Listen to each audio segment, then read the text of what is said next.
Welcome to the deep dive.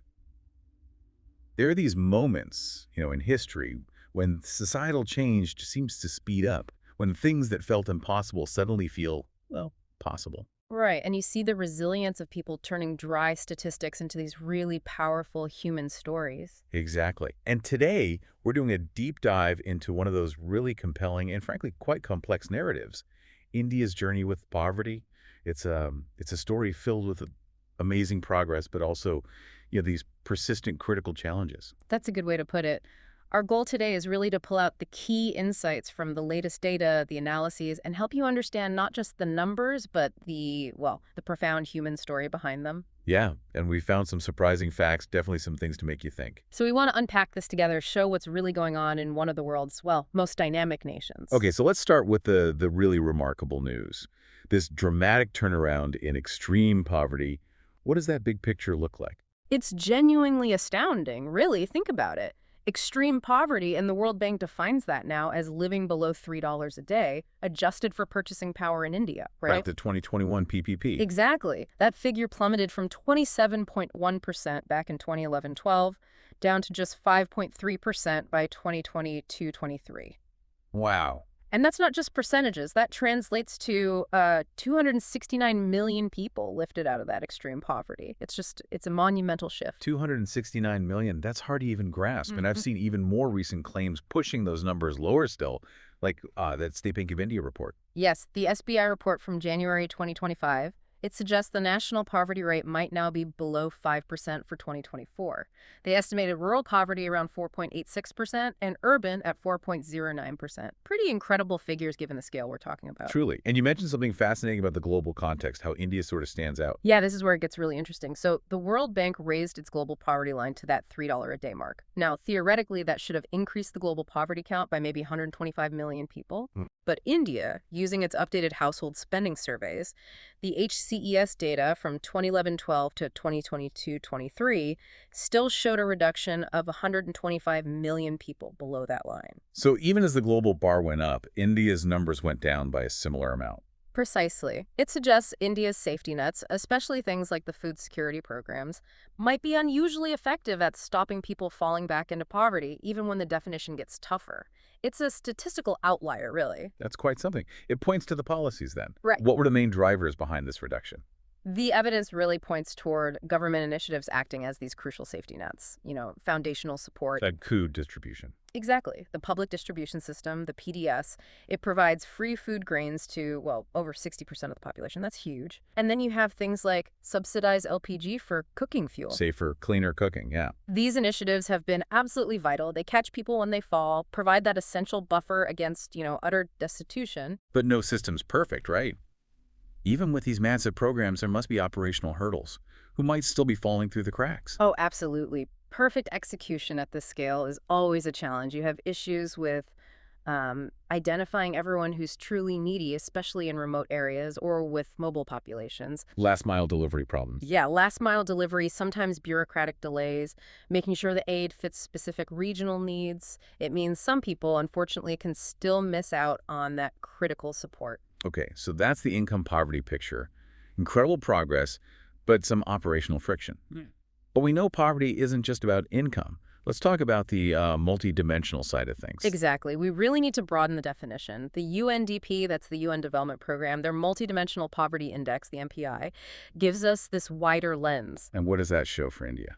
Well, the 2024 MPI reveals that 234 million people are still considered multidimensionally poor in India. That's about a 16.4% poverty rate by that measure. And multidimensional means. Remind us what's included there.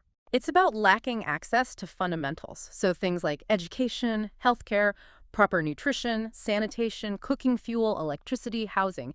It's not just cash, it's the overall quality of life, the basic building blocks. So much broader view of deprivation. A much broader view, and putting it in global context again, it's quite sobering. India, along with Pakistan, Ethiopia, Nigeria, and the DRC, together those 5 countries account for nearly half of all the 1.1 billion multidimensionally poor people worldwide.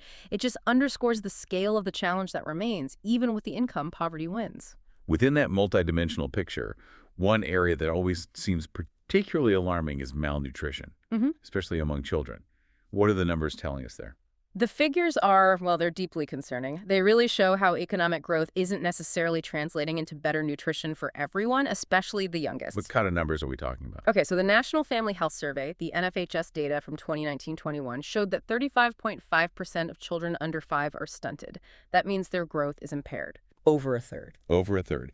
Then you have 19.3% who are wasted, too thin for their height. 32.1% are underweight. And 7.7% are severely wasted, which is critical. Those are stark figures. What does that mean long term? It means we're dealing with a deeply entrenched issue that hits the very foundation of the next generation.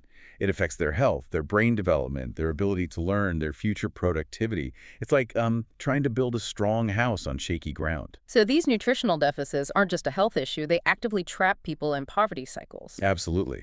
When a child is malnourished, especially in those first critical years, the damage can be irreversible, physically, cognitively. They might struggle in school, earn less as adults, be more prone to illness. Right. It becomes this vicious cycle. Poor health and education lead to poverty, which then leads to poor health and education for the next generation. It's a silent crisis, really, Right. with huge economic and social costs.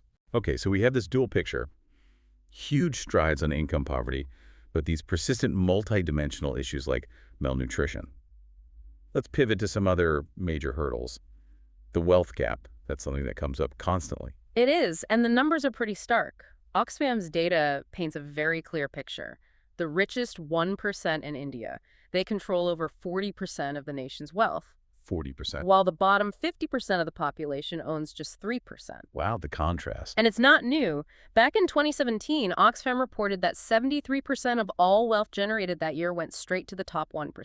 The bottom half saw only a 1% increase. You used that monopoly with real money analogy before. Beyond just seeming unfair, what are the real dangers of that kind of extreme concentration for a country like India? Well, it's not just about fairness, is it? It's an economic liability. Extreme inequality can stifle domestic demand because most people don't have purchasing power. It can limit innovation if opportunities are only for a few. And breed resentment, presumably. And breed social unrest, exactly. It makes the economy less resilient, too dependent on the fortunes of a small group. It fundamentally undermines the idea of inclusive growth and makes it harder to find common ground on national priorities. And linked to that, perhaps, is the issue of jobs. This jobless growth paradox, especially hitting young people, that feels like another major blockage. It's a huge challenge and growing. As of May 2025, youth unemployment that's ages 15 to 29 was at 13.7% in rural areas. Okay. And even higher in urban areas, 17.9%. Nearly 18% for urban youth. Yeah. And we should note the rate for women is listed lower, around 5.8%, but that often hides the fact that many women aren't even looking for work due to various social or economic barriers, so the real picture of female underemployment might be worse. Right, participation rates matter. And the longer trend. Looking back over the past decade, data from CMIE suggests overall unemployment has hovered around a concerning 22%. 22% over a decade, that's high. This unicorn hunt for jobs, especially for educated youth, it feels like a potential time bomb. It is. You have millions of educated, ambitious young people feeling stuck. That creates immense frustration. It can lead to social instability, maybe even brain drain if they look elsewhere. It risks wasting India's demographic dividend. What do you mean by demographic dividend? Well, having a large young population should be an economic advantage, lots of potential workers and innovators, but if they can't find meaningful work, that advantage, that dividend, turns into a burden. It undermines the whole promise of getting educated and working hard. Okay, so looking ahead then, there are big debates about the path forward. One is about the poverty line itself. What does a dignified life even mean? That's a really critical debate right now. Yes, there's celebration about the drop in extreme poverty, using that 3-day line. But some groups, like the Congress Party, argue that line is just too low for what constitutes a truly dignified existence today. So it's not just survival, but opportunity, quality of life. Exactly. It raises the fundamental question, what does poverty really mean? Is it just not starving? Or is it lacking access to good schools, decent health care, safe housing, the chance to actually get ahead? The definition really matters for policy. And then there's the overall economic growth story. India's GDP has grown, hasn't it? Oh, yes. GDP growth has been pretty solid, generally somewhere between, say, 3.8% and 7% over the last decade. Obviously, there was that big dip in 2020 with COVID, down manageable 5.38%. Right. But if you compare it to, say, China during its main poverty reduction Right, phase, they're growing much faster. much faster, often over 10% per year for decades. It suggests India's growth, while good, maybe hasn't been strong enough or perhaps broad-based enough to lift everyone as quickly. Yeah. The benefits haven't trickled down evenly. So the pie is getting bigger, but the slices aren't being shared equally. Or maybe the pie isn't growing fast enough for everyone to get a decent slice. That's a good way to put it. And you really see that in the per capita figures. India's GDP per capita in 2024 is around $2,711. Now compare that to Japan's, $33,950. India recently overtook Japan to become the world's third largest economy in total size. Right, bigger overall pie. Bigger overall pie, yes, but divided among 1.4 billion people, the individual slice is still tiny compared to developed nations. It highlights that huge pie, tiny slice reality. So what's the consensus? What kind of growth is needed to really tackle poverty across the board? Well, the ambitious goal, the sort of expert consensus for full poverty eradication, usually points towards needing sustained economic growth of 10% or more year after year. That's a huge leap from current rates. It's a very tall order. It really underscores the need for, well, continued reforms, massive infrastructure investment, but critically, strategies that are genuinely inclusive, making sure growth actually reaches everyone. But it's not impossible. You mentioned regional bright spots like Bihar or Karnataka showing faster progress. Absolutely. Those examples are so important. Bihar saw its poverty rate fall from nearly 70% down to around 23%. Karnataka from about 46% to 15%. These show that significant progress is possible even in tough circumstances. What was the secret sauce there? Targeted programs, better governance. It's usually a combination. Targeted social programs, definitely. Improvements in governance and delivery. Investing in human capital, health, and education. Building local capacity. The key is tailoring the approach to the specific local context, but yes, these states offer real hope and a potential roadmap. So, wrapping this up then, the core story of India and poverty seems to be this complex mix.